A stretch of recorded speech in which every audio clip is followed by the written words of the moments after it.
জুলাই গণ অভ্যুত্থানের বার্তা নিয়ে আমরা এসেছি আপনাদের এলাকার সমস্যার কথা শুনতে। প্রিয় চাঁপাইবাসী, আমরা জানি চাঁপাইনবাবগঞ্জ আমের রাজধানী, কিন্তু দুঃখের বিষয় এত ঐতিহ্যবাহী জেলা হওয়া সত্ত্বেও এই আমকে এটাকে শিল্পের পর্যায়ে নিয়ে যেতে, এটাকে বিশ্বের বুকে তুলে ধরতে, এটাকে রপ্তানি করতে কোন ধরনের উদ্যোগ আমাদের কোন সরকারি ন্যায় নেই এখন পর্যন্ত।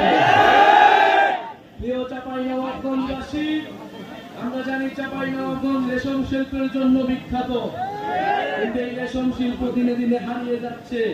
কোন ধরনের উদ্যোগী নেওয়া হয়নি আমাদের এই জাতীয় শিল্পকে বাঁচিয়ে রাখার জন্য। আমরা চাই বাংলাদেশের যে জাতীয় শিল্প রয়েছে, কুটির শিল্প রয়েছে, সেগুলোকে যথাযথভাবে সংরক্ষণ করতে হবে।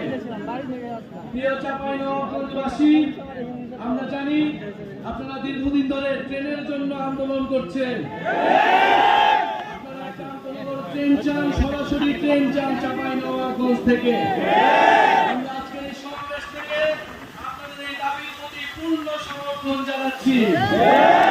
আহ্বান করি সরকার যাতে দ্রুত সময়ের মধ্যেই চাঁপাইনবাবগঞ্জবাসীর এই দাবি পূরণ করে নেয়। প্রিয় চাঁপাইনবাবগঞ্জবাসী, চাঁপাইনবাবগঞ্জ আমাদের সীমান্তে প্রতিরোধের প্রতীক। চাঁপাইনবাবগঞ্জ মানে সীমান্তে কাস্তে হাতে বসে থাকা সেই কৃষক, সেই কৃষকের সন্তান, যারা বুক চিতিয়ে ফ্যাসিবাদের বিরুদ্ধে লড়াই করেছি, বুকেতে নিয়েছি। আমাদের আজকের সমাবেশে আমাদের সাথে রয়েছেন একজন শহীদ পরিবার। এই চাঁপাইনবাবগঞ্জের মাটিতে যার জন্ম, শহীদ তারেক হোসেন। চাঁপাইনবাবগঞ্জ থেকে দুইজন শহীদ রয়েছেন। এই দুইজন শহীদ গণ অভ্যুত্থানে নিজেদের জীবন বিলিয়ে দিয়েছিলেন দেশকে মুক্ত করতে, স্বৈরাচার থেকে, স্বৈরাচারের কবল থেকে দেশকে নতুন করে স্বাধীনতা এনে দিতে। আমরা সেই শহীদদের শ্রদ্ধা বলে স্মরণ করি এবং সেই শহীদরা যেই আকাঙ্ক্ষার জন্য, যেই নতুন বাংলাদেশের জন্য জীবন দিয়েছিল, আমরা যাতে সেই নতুন বাংলাদেশ বিনির্মাণ করতে পারি। প্রিয় চাঁপাইবাসী, আজকে অনেক কথা বলার ছিল, কিন্তু জানি আপনারা অনেকক্ষণ ধরে অপেক্ষা করছেন। শুধু এতটুকুই বলতে চাই, গণ অভ্যুত্থানের পরে আমরা একটা নতুন বাংলাদেশ চেয়েছি। গণ অভ্যুত্থানের পরে আমরা রাষ্ট্রের মৌলিক সংস্কার চেয়েছি। গণ অভ্যুত্থানের পরে আমরা গণহত্যাকারীদের বিচার চেয়েছি। আমরা জুলাই ঘোষণাপত্র এবং জুলাই সনদ চেয়েছি। প্রিয় চাঁপাইবাসী, আমরা জানি এই সকল দাবি আপনাদের মনের দাবি। চাঁপাইনবাবগঞ্জে কর্মসংস্থানের কোনো ব্যবস্থা নেই। এখানে শিক্ষা, চিকিৎসায় এই এলাকার মানুষ দীর্ঘদিন ধরে বৈষম্যের শিকার, অবহেলিত হয়ে রয়েছে। আমরা এই সকল বৈষম্য থেকে দূর হবে বাংলাদেশের সকল জেলা, সেই স্বপ্ন দেখি। প্রিয় এলাকাবাসী, আমরা আজকে এসেছি আপনাদের কাছে জুলাই গণ অভ্যুত্থানের বার্তা নিয়ে।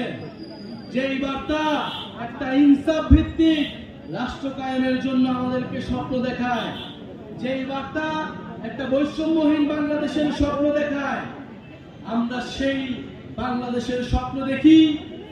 আমরা স্পষ্টভাবে আজকের সমাবেশ থেকে বলতে চাই, সীমান্তে বিএসএফ আন্তর্জাতিক আইন লঙ্ঘন করে এখানে গ্রেনেড মারে, বিস্ফোরণ ঘটায়। আমরা কিন্তু এই সব আগ্রাসন আর মেনে নিব না। অনেক কাল হয়েছে, সীমান্তে অনেক বাহাদুরি হয়েছে দাদাদের, সেই বাহাদুরির দিন শেষ হয়েছে। যদি আর কোন সীমান্তে কোন ধরনের পায়তারা করা হয়, যদি সীমান্তে আগ্রাসন চালানো হয়, সীমান্তে আমার ভাইদের উপর হত্যার চেষ্টা চালানো হয়, আমরা সীমান্তে লং মার্চ ঘোষণা করব। সীমান্ত আমরাই রক্ষা করব। প্রিয় চাঁপাইবাসী, আজকে আমরা এসেছি 64 জেলায় আমরা যাচ্ছি দেশ গড়ার আহ্বান জানিয়ে, দেশ পুনর্গঠনের অনুরোধ জানিয়ে, এই দেশ আপনার দেশ, আমার দেশ, শহীদের রক্তে রঞ্জিত দেশ। যেই তারেক এই চাঁপাইনবাবগঞ্জের বাসিন্দা, মাত্র 16-17 বছর বয়স, কাঠের দোকানে কাজ করত, সে ওই জুলাই গণঅভ্যুত্থানে অংশ নিয়ে শহীদ হয়েছে। আপনার সন্তানেরা শহীদ হয়েছে, আহত হয়েছে দেশ সংস্কারের জন্য, নতুন বাংলাদেশের জন্য, সমৃদ্ধ বাংলাদেশের জন্য। সেই স্বপ্ন পূরণ করা আপনার আমার দায়িত্ব। আপনার আমার কাছে সেই স্বপ্ন হচ্ছে আমানত। সেই